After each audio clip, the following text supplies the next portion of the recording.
On a dû arbitrer entre deux choses, le fait d'être exposé au nord, donc on manquait de lumière, et à la fois on voulait un confort thermique, ce qui sont deux demandes qui peuvent être contradictoires.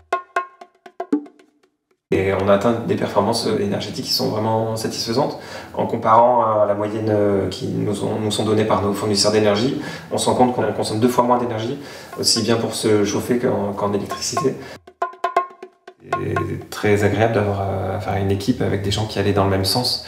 Et je pense qu'on a gagné à la fois en temps et en qualité au final dans les réalisations.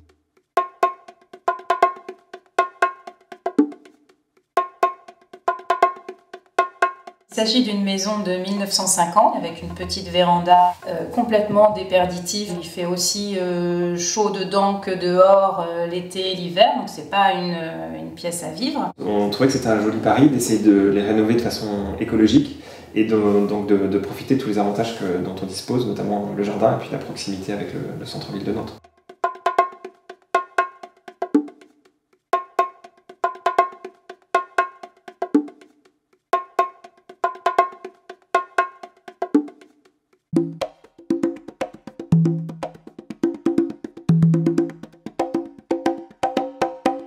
Pour la lumière, on a envie d'avoir un maximum d'ouverture, mais ça fait de la déperdition de chaleur.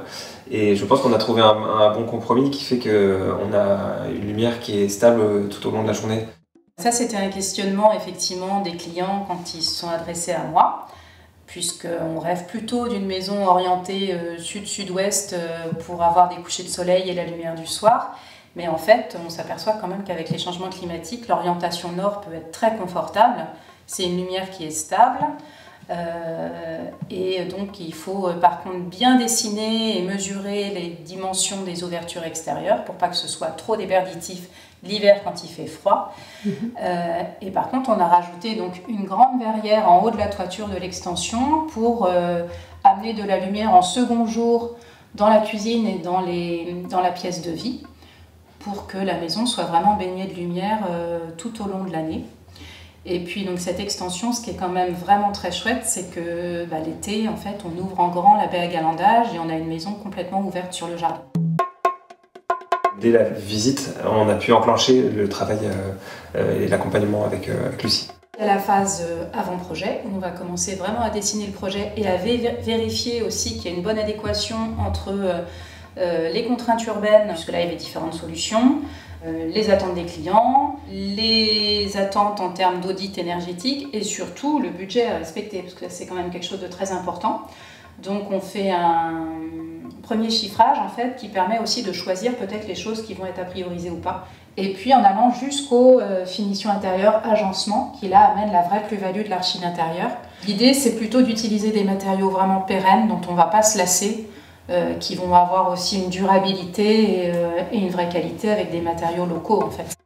On a réalisé que faire appel à elle, ça permettait aussi d'avoir accès à un réseau d'artisans qui ont les mêmes convictions, les mêmes aussi références de qualité et qui ont l'habitude de travailler ensemble. D'accord. Comment s'appelle le réseau? Le réseau en question? Le réseau Ecobat, c'est ça. Et c'est un réseau qu'on ne connaissait pas et auquel on a eu accès grâce à Lucie.